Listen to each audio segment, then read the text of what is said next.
बोलिए क्या हुए बोल। विधायक दल की बैठक तो लगातार होती रहती है। अनफॉर्चुनेटली हमारे जो साथी कुछ बैठे हैं गुड़गांव हमारे शहर के अंदर, वो आते नहीं हैं, जबकि सबको मालूम है कि किस प्रकार का राजनीतिक माहौल बना हुआ राजस्थान के अंदर। ऐसे वक्त में जो चुनाव जीत के आए हैं कांग्रेस के चुनाव चिन्ह पर, वो लोग आगे अलग जाके बैठ जाए। अगर कोई नाराजगी है तो एआईसीसी में जाके बैठते, अखिल भारतीय कांग्रेस कमेटी 24 अकबर रोड पता है, पीसीसी में आके बात करते हैं। और इतने दिनों से वो वहाँ बैठे हुए अलग होकर के, अब भी मैं चाहूँगा उनको आना चाहिए मीटिंगों के अंदर। अब तो असेंबली बुला ली हम लोगों ने। अगर वो कांग्रेस के चुनाव चिन्ह पे जीत के गए हैं तो पहली ड्यूटी है कि सरकार के साथ में खड़े दिखे वो पब्लिक को भी। जनता उनके क्षेत्र में क्या सोच रही होगी कुछ सोच नहीं सकता, उनका एहसास अभी उनको है नहीं। जो जाएंगे तो मालूम पड़ेगा कि आप सरकार के माध्यम से काम करवाने के बजाय आप वहाँ जाके क्यों बैठे हैं, और वो बीजेपी की गोद में क्यों खेल रहे हैं। पूरी तरह बीजेपी की जो तैयारियां हैं, बीजेपी ने वहाँ पर इंतजाम किए हुए हैं, उन्हीं की पुलिस है, उन्हीं के घेरे में बंद है। वहाँ पर कोई आना चाहे तो नहीं आ सकता है, ऐसा संदेश आ रहे हैं। हमें तो मालूम पड़ नहीं रहा है, क्योंकि एसओजी जाती है वहाँ। जिन लोगों के खिलाफ केस बने हैं एसओजी के अंदर, एसीबी के अंदर, उनको अलाउ नहीं वहाँ पर। इनको हम क्या कहेंगे? फिर कहते हैं हम कांग्रेसी हैं, फिर कैसे कांग्रेसी हुए? तो ये स्थितियाँ सबके सामने हैं। पूरा प्रदेश देख रहा है, पूरा देश देख रहा है। पूरा खेल बीजेपी का है, ये पूरा खेल बीजेपी का है। और बीजेपी जो है उनको जनता माफ नहीं करेगी। 2 चुनाव जीत के भारी बहुमत से, कोई दो राय नहीं। और मोदी जी ने थाली बजवाई, मोमबत्ती लगवा दी, सब कुछ किया। लोगों ने उनकी बात का ध्यान भी दिया। ये बहुत बड़ी बात है कि प्रधानमंत्री कहने से पूरे मुल्क के लोग बात को फॉलो करें। तो आज जिस प्रकार से केंद्र सरकार में बैठे हुए मंत्री लोग उनके षड्यंत्र कर रहे हैं, एक नाम तो सामने आ ही गया मिस्टर शेखावत का। जो ऑडियो आया बिल्कुल सबको मालूम है कि किसका ऑडियो है। अभी तक उसका इस्तीफा नहीं हुआ है। उनके ऊपर जो एक संगीन केस कोर्ट ने भी मान लिया, जांच शुरू हो गई एसओजी के अंदर, कोई कार्रवाई नहीं हुई है। कांग्रेस के वक्त पे तो रेल मंत्री का इस्तीफा हो जाता है, कानून मंत्री का इस्तीफा हो जाता है, मुख्यमंत्री का इस्तीफा हो जाते हैं। और यहाँ आप देखिएगा, जो सरकार गिराने के षड्यंत्र कर रहा है, जो इतनी जनता को लूट चुके हैं, वो चिट फंड है, पता नहीं कौन सी कंपनी है, क्या नाम है उसका आपको मालूम होगा, संजीवनी। उसके बाद में भी कोई कार्रवाई नहीं। तो जनता सब देख रही है। और बीजेपी को चाहिए, अमित शाह जी को चाहिए कि सरकार गिराने के इरादे छोड़े देश के अंदर। उससे लोकतंत्र कमजोर होगा। उससे जनता के जीवन को बचाना है, उसके लिए सबको लगना चाहिए। जनता का जीवन कैसे बचे? WHO की रिपोर्ट आ रही है, बहुत ही गंभीर आ रही है कि आने वाले वक्त में कोरोना बहुत ज़्यादा फैल सकता है। हमें चिंता वो लगी हुई है, इसलिए मैं रोज़ वीडियो कॉन्फ्रेंसिंग करता हूँ, रिव्यू मीटिंग करता हूँ, और सारे साधन झोंक रखे हमने। अभी मैंने परसों ही 350 करोड़ रुपए गरीबों के खाते में डाले हैं। तमाम तरह की दवाइयाँ महंगी है, मैंने कहा कि गरीब से गरीब आदमी है, उसका इलाज भी पूरा होना चाहिए। और दूसरी तरफ हमारी गवर्नमेंट को गिराने के लिए षड्यंत्र हो रहे हैं। तो आप बताइए कि क्या चुनी हुई सरकारों का काम सरकार गिराने का है या लोगों के जीवन को बचाने का है? लोगों का जीवन बचाने का। आप बताइए, मेरी समझ के परे है कि किस प्रकार से कोई सोच रख सकते हैं कि लोगों का जीवन बचे, आजीविका बचे, उसकी वजह आप सरकार गिरा रहे हो। तो मैं समझता हूँ कि प्रधानमंत्री जी को चाहिए वो खुद देखिए हो क्या रहा है राजस्थान के अंदर। मैंने खुद ने टेलीफोन किया प्रधानमंत्री जी को, बातचीत करी मैंने खुद ने, और मैंने बताया उनको किस प्रकार की स्थिति राजस्थान के अंदर है। देश का प्रधानमंत्री है, मेरी ड्यूटी थी मैं उनसे बात करूं। मुझे खुशी है गवर्नर साहब ने कल मेरी बात को माना और 21 दिन के बजाय जो 7 दिन चले गए थे पहले के, मैंने कहा उनको काउंट कर लीजिए आप कम से कम, और 21 दिन देंगे तो हॉर्स ट्रेडिंग बढ़ेगी। ये पूरा खेल डिले करने का इसलिए होता है जिससे कि बीजेपी ने हॉर्स ट्रेडिंग करने का जो ठेका ले रखा है और बीजेपी के बिहार पे जो हमारे खुद के पार्टी कुछ नेताओं ने ठेका ले रखा था, उसके माध्यम से हॉर्स ट्रेडिंग हुई है। सबको मालूम है, सबको मालूम है इरादे क्या, सबको मालूम है। कहते हैं हम, कई लोग कहते हैं हम बीजेपी नहीं जाएंगे। बीजेपी नहीं जाओगे, थर्ड मोर्चा बनाओ, तीसरी पार्टी बनाएंगे, जो षड्यंत्र किए गए हैं इसके मायने आप कांग्रेस छोड़ रहे हो वॉलंटरली। तो कानून इसके लिए क्या कहता है, वो संविधान में कानून में लिखा हुआ है। सुप्रीम कोर्ट जजेस जजमेंट क्या है सबको मालूम है कि कोई व्यक्ति अगर पार्टी छोड़ना चाहता वॉलंटरली तो उसके लिए क्या प्रोविजन है सबको मालूम है। फिर भी कानून की लड़ाई लड़के आप डिले करवा रहे हो। तो मैं समझता हूँ कि तमाम जनता को आभास है। और मैं आज फिर कहना चाहूँगा कि कर्नाटक मध्य प्रदेश के बाद में जिस रूप में राजस्थान पर हमला किया गया है, राजस्थान में इनको मुंह की खानी पड़ेगी। और यहाँ हमारी एकजुटता है, सरकार हमारी पूरे 5 साल तक चलेगी, इनके तमाम षड्यंत्र विफल होंगे और पूरे देश में मैसेज आएगा कि राजस्थान के विधायकों ने हॉर्स ट्रेडिंग में परवाह नहीं करी, लोभ लालच में नहीं आए, ईमान के साथ रहे, ईमानदारी से रहे। और जो लोग गए हैं, मुझे पता नहीं उनमें से किन किन लोगों ने पहली किस्त ली है, कहीं हो सकता है कि लोगों ने किस्त नहीं ली हो। मैं चाहूँगा उनको वापस आना चाहिए, मैं चाहूँगा उनको वापस आना चाहिए। नंबर 2, कल रात से जैसे ही 14 तारीख की तारीख आई है असेंबली की, उसी वक्त से जो पहले वो पहली किस्त 10, दूसरी किस्त 15 की थी, अब आपको जान के आश्चर्य होगा अब अनलिमिटेड हो गई है। अब पूछा जा रहा है अब आप बताओ क्या चाहिए आपको। इसका मतलब 25 से जो है हॉर्स ट्रेडिंग की रेट और बढ़ गई है। मॉनिटरिंग कौन कर रहा है देश के अंदर, सबको मालूम है। इसलिए आज बताइए, देश का दुर्भाग्य देखिए आप, 2 बार इस देश की जनता ने लगातार पंडित नेहरू के बाद में नरेंद्र मोदी जी को प्रधानमंत्री चुना है।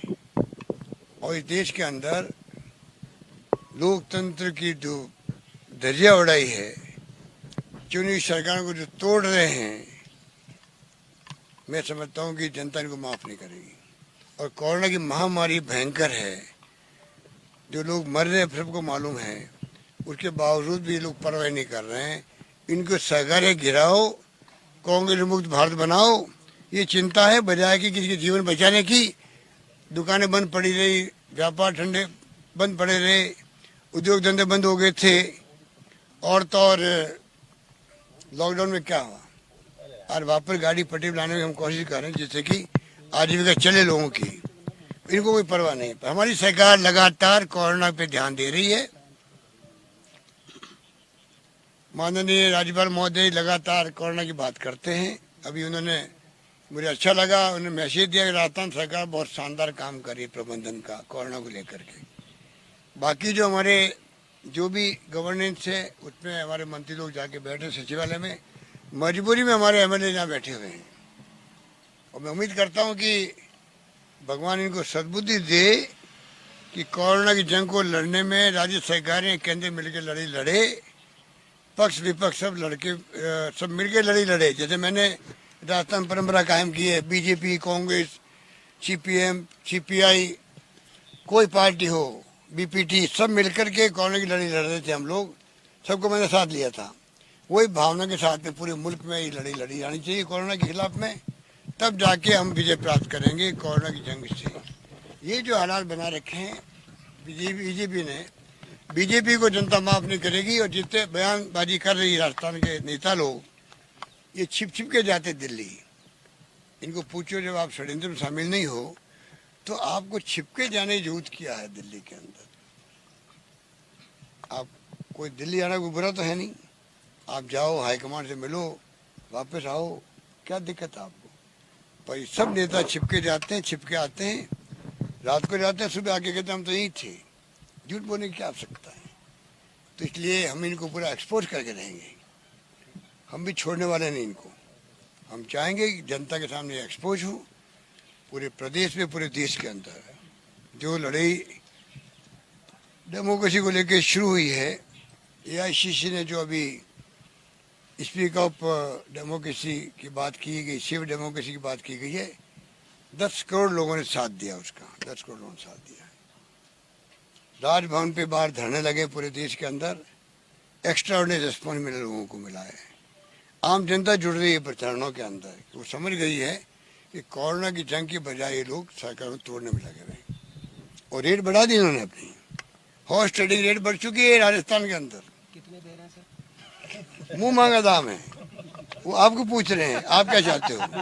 सर आप क्या चाहते हो? आपने माफ करने के लिए तैयार और कल रात से ही जैसे ही गवर्नर साहब ने 14 तारीख डिक्लेयर करी, इधर मीडिया ने चलाया होगा, उधर टेलीफोन आने लग गए लोगों के पास में। सर माफ, और वापस खबर हमारे पास आती है, वो खबर वापस आती है कि कौन फोन कर रहा है, क्या ऑफर कर रहे हैं, उनको पूछ रहे बेहतर बता दीजिए आपको क्या चाहिए, पुराने रेट छोड़िए, नई रेट लाइए। 35 से 50 हो गए क्या सर? 35 से 50 कर दिए क्या? आने वाले जाने वाले मैं बात करता ही नहीं हूँ। फ्लोर टेस्ट होगा, अगर हम जाएंगे असेंबली के अंदर, जो बिजनेस एडवाइजरी कमेटी तय करती है बिजनेस को, वहाँ फ्लोर टेस्ट होना है, कोरोना की बात करनी है, या हमें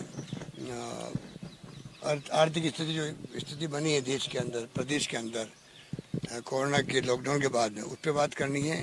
तमाम बातें हम लोग करेंगे। सर माफ करने की प्रवृत्ति आपकी रही है, तो क्या गुंजाइश बची है कि बार बार ये बात आएगी?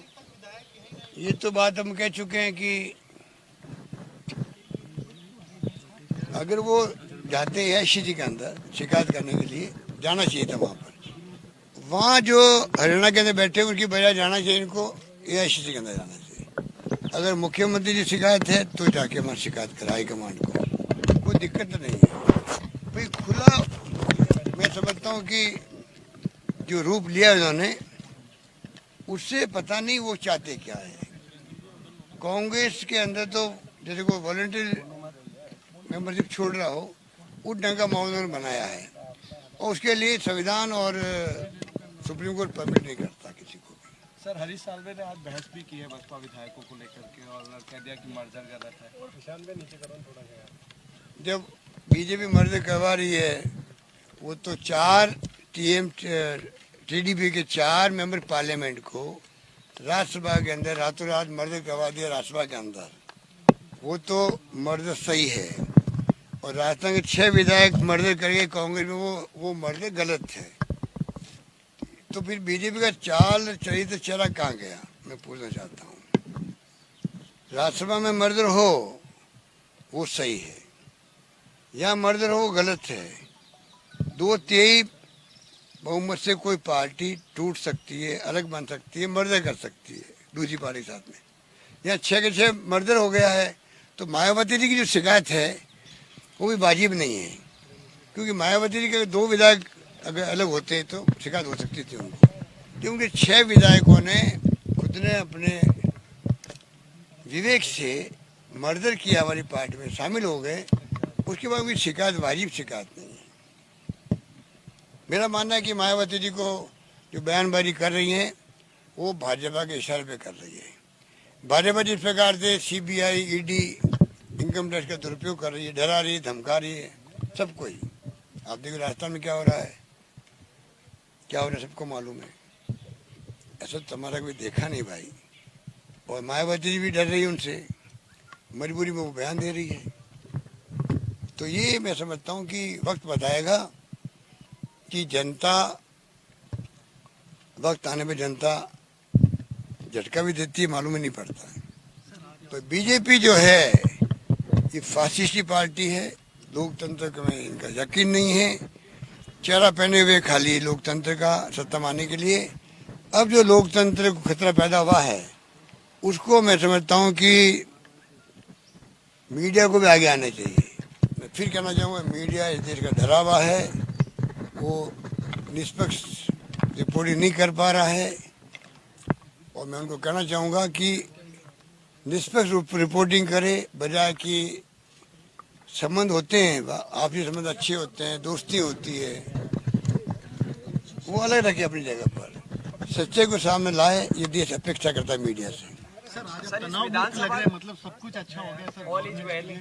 मैं, मुझे गॉड गिफ्ट है ये, चाहे मैं तो रोज ऐसे ही रहता हूँ, मुझे गॉड गिफ्ट है, चाहे कैसी स्थिति कुछ भी हो, तब भी जो है अगर आप सत्य के रास्ते पर हो, अगर आपके मुद्दे सही हैं, पब्लिक इंटरेस्ट के हैं, गांव के हैं, गरीब के हैं, किसान के हैं, और उसकी लड़ाई लड़ना पड़े, डेमोक्रेसी को बचाने की लड़ाई लड़ना पड़े, लड़ाई को लड़ना पड़े, तो सत्य ही जो है मुझे गॉड गिफ्ट है कि मैं आज हूँ वैसे रहता हूँ। सर इस विधानसभा सत्र से बड़ा सियासी संदेश जाएगा उन ताकतों को जो लगे हुए थे कुछ साजिश करने में, सबकी नजरें हैं। राजस्थान देश की राजनीति का टर्निंग पॉइंट बन सकता है, बशर्ते कि मीडिया साथ दे। मीडिया खुद बाइस रहता है आप लोग, तो ये अच्छी बात नहीं है। आप देश में लोकतंत्र को बचाने के लिए पहले आप भी हो, मीडिया वाले भी हो, ये मत बोलो। हम तो अपना फर्ज अदा करेंगे और फर्ज अदा करते हुए हम लोग संघर्ष करेंगे और कामयाब होंगे। धन्यवाद।